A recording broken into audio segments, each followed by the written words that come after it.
हम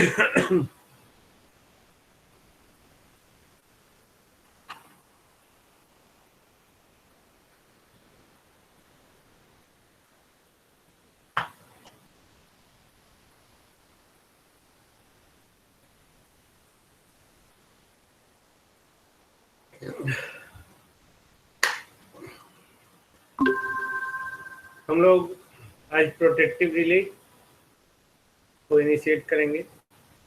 protective relay में हम लोग सबसे पहले जो है इंट्रोडक्शन देखते हैं।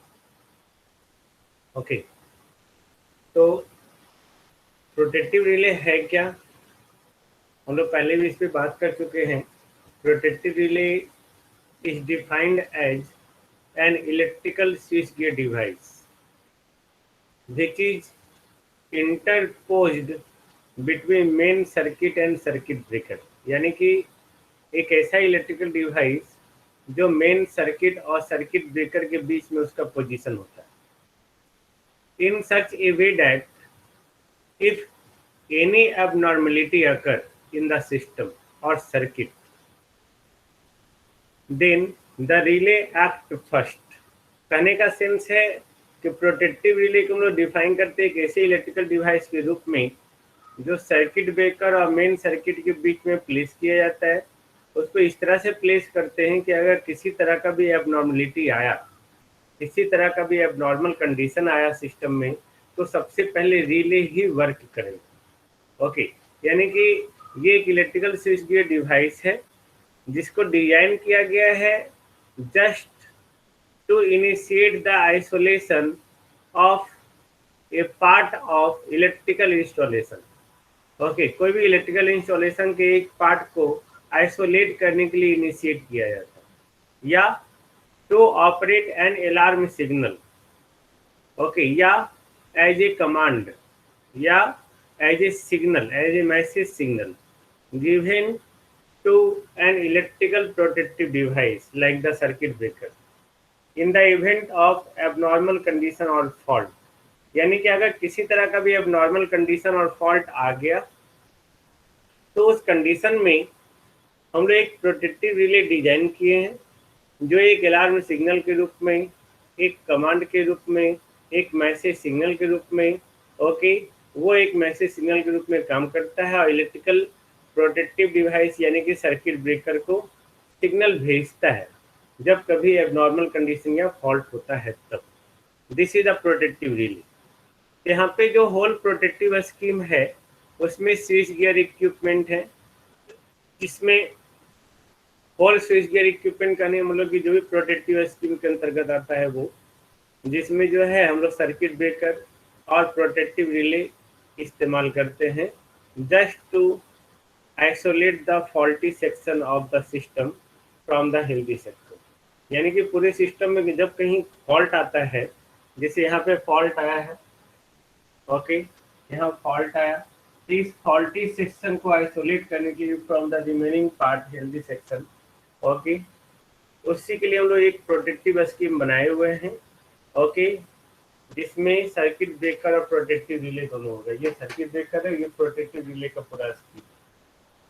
ओके, तो यहाँ पे सर्किट ब्रेकर क्या करेगा, ओके, फॉल्टी एलिमेंट को आइसोलेट करेगा या डिस्कनेक्ट करेगा ऑफ द सिस्टम जब कभी प्रोटेक्टिव रिले के द्वारा मैसेज दिया हुआ है तब। अगर मैसेज नहीं है तब सर्किट ब्रेकर कोई काम नहीं करेगा, चाहे आग क्यों न लग जाए। ओके, यानी कि रिले का ही फंक्शन है कहीं भी फॉल्ट को लोकेट करना और डिटेक्ट करना। रिले का ही फंक्शन है कि फॉल्ट को लोकेट और डिटेक्ट करने के बाद जो है एक कमांड भेजना या एक सिग्नल भेजना to the trip circuit of a circuit breaker. This is the trip circuit. Trip circuit को एक सिग्नल भेजना, कमांड भेजना, ओके, और सर्किट ब्रेकर का भी फंक्शन क्या होगा, फाइनली फॉल्टी एलिमेंट को हेल्दी सेक्शन से डिस्कनेक्ट कर देना।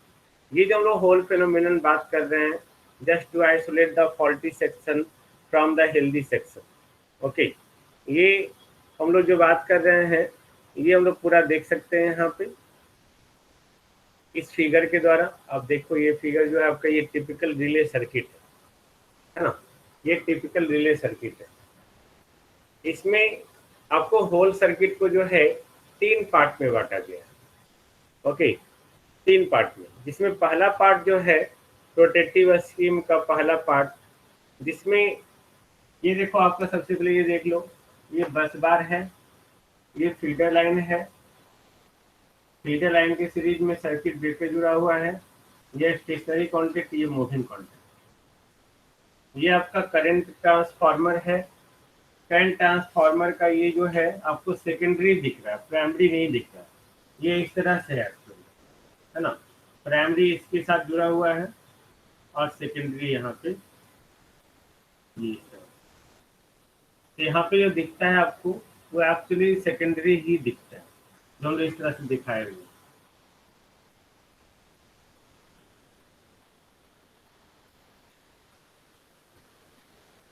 ये जो है आपको दिख रहा है, ये सेकेंडरी दिख रहा है। ये आपका रिले कॉइल है, ये स्टेशनरी कॉन्टैक्ट है, ये ट्रिप सर्किट है जिसमें सोर्स एसी या डीसी कुछ भी हो सकता है, ये ट्रिप कॉइल है, और ये आपका सर्किट ब्रेकर। तो जो पूरे प्रोटेक्टिव स्कीम का जो फर्स्ट पार्ट है या फर्स्ट सर्किट है, उसमें करंट ट्रांसफार्मर का प्राइमरी वाइंडिंग है। तो प्राइमरी वाइंडिंग यहाँ हम जैसे में बात किए थे अभी जस्ट, इसमें आपका प्राइमरी वाइंडिंग है। ओके,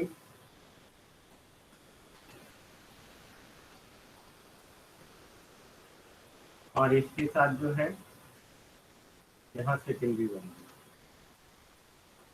ये प्राइमरी वाइंडिंग। ओके, जो आपको लाइव वायर के साथ सीरीज में जुड़ा हुआ है, ये लाइव वायर यानी कि फीडर लाइन के साथ सीरीज में जुड़ा हुआ है। ओके, और मेन सर्किट, यही मेन सर्किट है, इसको प्रोटेक्ट करना, ये पहला पार्ट होता है। दूसरा पार्ट जिसमें करंट ट्रांसफार्मर का सेकेंडरी, ये सेकेंडरी है, और ये आपका relay operating coil, relay operating point. Okay, तीसरा जो है आपका थर्ड सर्किट, जिसमें ट्रिपिंग सर्किट है। ओके, जिसमें आपका सोर्स के रूप में एसी या डीसी कुछ भी हो सकता है, depending upon the nature of supply source, जो भी आपका सोर्स अवेलेबल हो। ओके, साथ साथ इस ट्रिपिंग सर्किट में सोर्स ऑफ सप्लाई के साथ साथ जो है सर्किट ब्रेकर का कॉइल है, ट्रिप कॉइल, और रिले स्टेशनरी कॉन्टैक्ट। ओके, अब हम लोग वर्किंग प्रिंसिपल देखते हैं, या इस टिपिकल रिले सर्किट का प्रोसेस देखते हैं, या process of isolation of faulty section देखते हैं। अब सोचो, ध्यान से देखिएगा, जब कभी यहाँ पे फॉल्ट आया, तो जैसे ही फॉल्ट आएगा, ओके, इसमें करंट फ्लो करेगा। अभी ये स्टेशनरी कॉन्टैक्ट ये क्लोज है ना, सर्किट ब्रेकर नॉर्मल कंडीशन तो क्लोज ही रहता है, नहीं बड़ी नहीं। ओके, यहाँ फॉल्ट आया, यहाँ पे जो करंट फ्लो करेगा वो फॉल्ट करंट है, फॉल्ट करंट का मैग्नीट्यूड बहुत ज़्यादा होगा, तो ये करंट ट्रांसफार्मर के प्राइमरी से पास करता है। करंट ट्रांसफार्मर इस करंट को क्या करेगा, रिड्यूस करेगा। ओके, और रिड्यूस करके इसमें सेकेंडरी में करंट फ्लो करेगा। ओके, ये रिड्यूस करेगा उस वैल्यू तक, जिस वैल्यू तक ये रिले कॉइल इनर्जाइज हो जाए। इनर्जाइज होने के बाद ये क्या करेगा, इस स्टेशनरी कॉन्टैक्ट पे जो है फोर्स लगाएगा। फोर्स लगाएगा तो इसको अपनी ओर खींचेगा। अब ये कॉन्टैक्ट क्लोज हो गया। जैसे ही कॉन्टैक्ट क्लोज होगा वैसे ये ट्रिप सर्किट इनर्जाइज हो गया। क्यों, जैसे ही क्लोज हुआ तो यहाँ पे सोर्स लगा हुआ है, तो यहाँ पे ट्रिप कॉइल इनर्जाइज होगा। जैसे ही ट्रिप कॉइल इनर्जाइज होगा, इस मूविंग कॉन्टैक्ट पे फोर्स लगाएगा, और फोर्स लगाएगा कॉन्टैक्ट को अपनी ओर। यही मैकेनिज्म है रिले का, यहाँ से यहाँ तक। ओके, जो हम लोग बार बार बात कर रहे थे कि सर्किट ब्रेकर का मूविंग कॉन्टैक्ट कैसे ओपन होता है। Okay, that is the process. समझ गए आप लोग? सर हाँ बोलिए सर सर सर्किट ब्रेकर के दोनों साइड तो सर आइसोलेटर पहले लगा रहता है ना? वो आइसोलेटर तो बाबू उसका तो अलग फंक्शन है ना। आइसोलेटर यहाँ पे अगर आप यहाँ हम आइसोलेटर नहीं देख पाए है ना। ओके, आइसोलेटर का फंक्शन इसमें नहीं है ना। आइसोलेटर फॉल्ट में काम थोड़ी करता है। मतलब सर आइसोलेटर सर रिले के साथ नहीं लगा रहेगा ना? रिले रिले के साथ नहीं, सर्किट ब्रेकर लगा हुआ तो रहता ही है ना, लेकिन उसके फंक्शन को हम यहाँ क्यों दिखा है, उसका कोई फंक्शन नहीं ना है यहाँ पे। हम लोग तो यहाँ पे रिले रिले का ऑपरेशन दिखा रहे हैं। Okay okay, sir.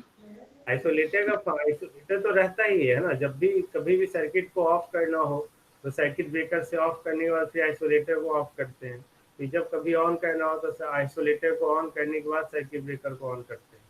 ये तो रहेगा ही रहेगा, है ना। लेकिन हम लोग यहाँ पे आइसोलेटर को इसलिए नहीं दिखाए हैं क्योंकि ऐसा थोड़ा कितना सिंपल सर्किट होता है, that is a very complex, इसमें बहुत सारे इक्विपमेंट है।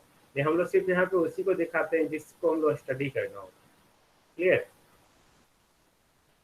I think no problem regarding this. No sir.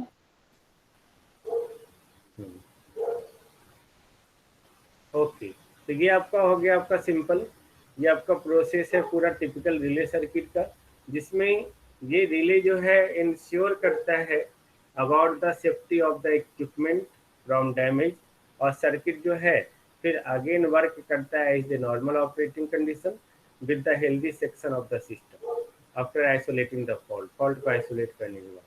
This is the typical relay circuit. आपको मे भी पूछ सकता है ना, प्रोटेक्टिव रिले सर्किट कुछ बनाइए, हाँ this is basic relay circuit, और इसका ऑपरेशन आपसे पूछ सकते हैं। ओके, नो मिटा दो इसको मैं, no problem. Yes sir, yes sir.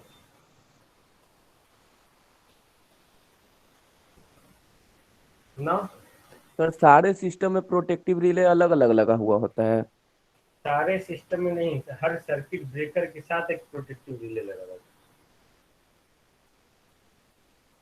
जहाँ भी प्रोटेक्टिव रिले है वहाँ पे आपका जो सॉरी जहाँ पे आपका जो सर्किट ब्रेकर है वहाँ पे प्रोटेक्टिव रिले होगा ही होगा। Okay sir.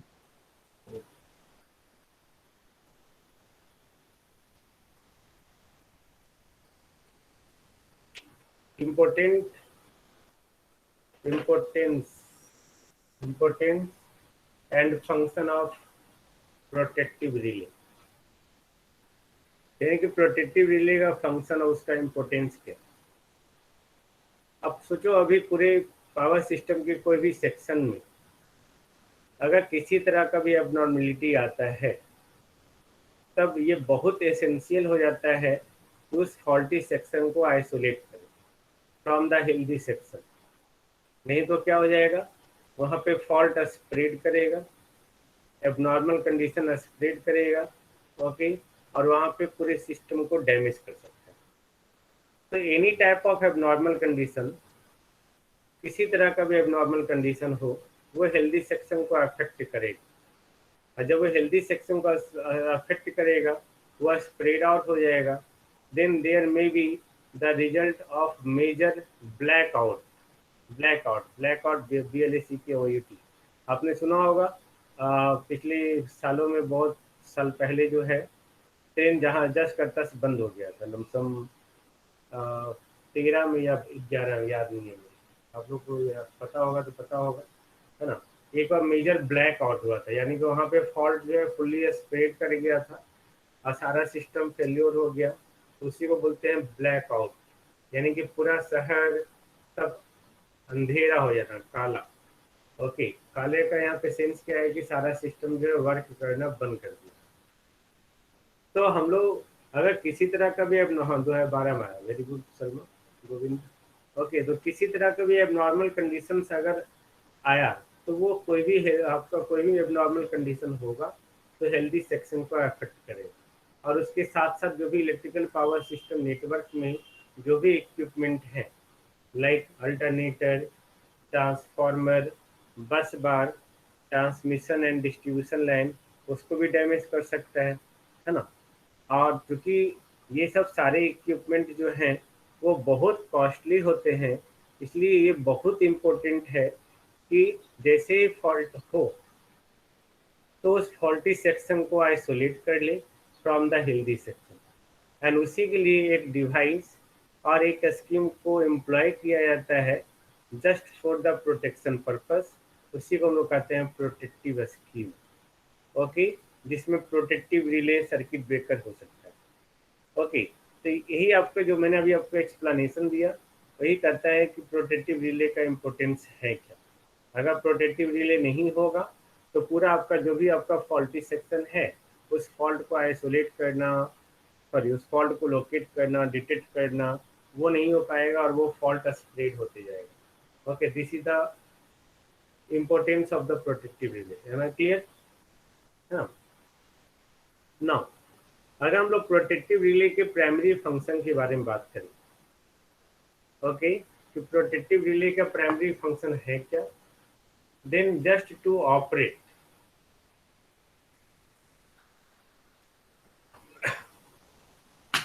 Just to operate, अगर कोई भी एबनॉर्मल कंडीशन कोई भी सिस्टम में आता है तो सबसे पहले ये क्या करता है, फॉल्ट को सेंस करता है। फॉल्ट को कैसे सेंस करता है ये भी बताएंगे हम, डोंट वरी। सबसे पहले फॉल्ट को सेंस करता है, उसके बाद क्या करता है, उस फॉल्ट के लोकेशन को आइडेंटिफाई करता है और एक कमांड सिग्नल भेजता है, send a command signal to the appropriate circuit breaker, जो भी उसके नज़दीक में सर्किट ब्रेकर होगा उस सर्किट ब्रेकर को एक सिग्नल भेजता है जो फॉल्टी सेक्शन को क्या करेगा, डिस्कनेक्ट कर देगा। तो in order to detect an abnormal condition, अगर कोई भी पूरे पावर सिस्टम नेटवर्क में कोई भी सेक्शन में अगर किसी तरह का भी एबनॉर्मल कंडीशन आया तो उस एबनॉर्मल कंडीशन को डिटेक्ट करने के लिए जो है वहाँ पे एक रिले होता है, रिले को यूटिलाइज करते हैं और वही सेंस करता है जैसे एबनॉर्मल कंडीशन आया तो कोई भी बेसिक इलेक्ट्रिकल क्वांटिटी में चेंजेज आएगा, कोई भी एक या एक से ज़्यादा, और उसी को वो सेंस करता है। इलेक्ट्रिकल ऑफकोर्स सेंस तो कोई तार को नहीं करेगा ना, ओके, आपको नहीं करेगा। यहाँ पे सेंस करने का मतलब क्या है कि जैसे अब नॉर्मल कंडीशन आएगा तो हो सकता है कहीं पे वोल्टेज बढ़ जाए, कहीं वोल्टेज घट जाए, कहीं करंट बढ़ जाए, करंट घट जाए, फ्रीक्वेंसी में चेंजेस हो जाए, फेज एंगल में चेंजेस हो जाए, वेव शेप चेंज हो जाए, तो इसी को ये सेंस करता है। कौन? Protective relay. Okay, protective relay उसी को सेंस करता है। ओके, तो हम लोग बात क्या की कि अगर पूरे इलेक्ट्रिकल पावर सिस्टम नेटवर्क के कोई भी सेक्शन में अगर एबनॉर्मल कंडीशन को डिटेक्ट करना है, ओके, तब रिले यूटिलाइज करता है या सेंस करता है किसको, ओके, कोई भी एक या एक से ज़्यादा इलेक्ट्रिकल क्वांटिटी। वो इलेक्ट्रिकल क्वांटिटी कौन सा है? Voltage, current, frequency, phase angle, wave shape, ये 5 तरह का पैरामीटर है। पांचों में अगर किसी तरह का भी चेंजेस आया तो ये उसी को सेंस करता है और वही सेंस करके बताता है कि वहाँ पे एबनॉर्मल कंडीशन आ गया और उसी के कॉरस्पॉन्डिंग नाम भी होता है उसका। जैसे करंट आपका बढ़ गया तो वहाँ पे जो रिले होगा उसको कहेंगे over current relay, OCR। Frequency घट गया, अंडर फ्रीक्वेंसी रिले, है ना। वोल्टेज बढ़ गया, over voltage protection, differential voltage protection, बहुत सारे, है ना। ओके, तो सारे को सेंस करने के लिए अलग अलग है। अब हम लोग यहाँ पे सबसे पहले बात क्या करते हैं कि पूरे इलेक्ट्रिकल पावर सिस्टम नेटवर्क में अबनॉर्मल कंडीशन है क्या, what is the abnormal conditions in the given power system network. तो पूरे ट्रांसमिशन और डिस्ट्रीब्यूशन लाइन में शॉर्ट सर्किट आना है, अबनॉर्मल कंडीशन है? नहीं, अबनॉर्मल कंडीशन है। फ्रीज करते समय या लाइटिंग करते समय वोल्टेज का अचानक से बढ़ जाना, एबनॉर्मल कंडीशन है। अल्टरनेटर या मोटर का स्पीड अचानक से बढ़ जाना, ओवर स्पीड होना, एबनॉर्मल कंडीशन है। कोई भी इलेक्ट्रिकल मशीन का एक्साइटेशन जो है वो फेल हो जाना, एबनॉर्मल कंडीशन। ओके, स्टेटर या रोटर जो है उसका ओवर हीट हो जाना, ज़्यादा हीटिंग इफेक्ट होना, एबनॉर्मल कंडीशन। ओके, कहीं भी प्राइम मूवर जो है वो फेल हो जाना, ओके, या आपका जो रेगुलेटर है उसका स्पीड या ओवर स्पीड या अंडर स्पीड हो जाना, एबनॉर्मल कंडीशन है ना। एक्साइटेशन फॉल्ट यानी कि field circuit of voltage regulation fail हो जाना, एबनॉर्मल कंडीशन। अनबैलेंस लोड हो जाना, एबनॉर्मल कंडीशन। जो इंसुलेशन है वो ब्रेक डाउन हो जाना, ओके, फॉल्ट आ जाना, सच एज जैसे line to ground fault, phase to phase fault, three phase fault, inter turn fault, ये सारे अबनॉर्मल कंडीशन है। Just tell me, okay. Transformer में या सर्किट ब्रेकर में अगर ऑयल सर्किट ब्रेकर है या ट्रांसफार्मर जिसमें ऑयल यूटिलाइज कर रहे हैं, उसमें ऑयल का लेवल घट जाना एबनॉर्मल कंडीशन है ना। तो बहुत सारे एबनॉर्मल कंडीशन, ओके। तो ये सारे एबनॉर्मल कंडीशन को आइडेंटिफाई करने के लिए प्रोटेक्टिव रिले बनाया जाता है, जिसका सेटिंग जो है अकॉर्डिंग टू मशीन और इक्विपमेंट जो सर्विस में है लगा हुआ है, विदाउट द रिस्क और any damage, okay. That is the important and function of protective relay. अब हम लोग जब हम बात करेंगे जोन्स ऑफ प्रोटेक्शन के बारे में बात करेंगे, ओके। Zones of protection,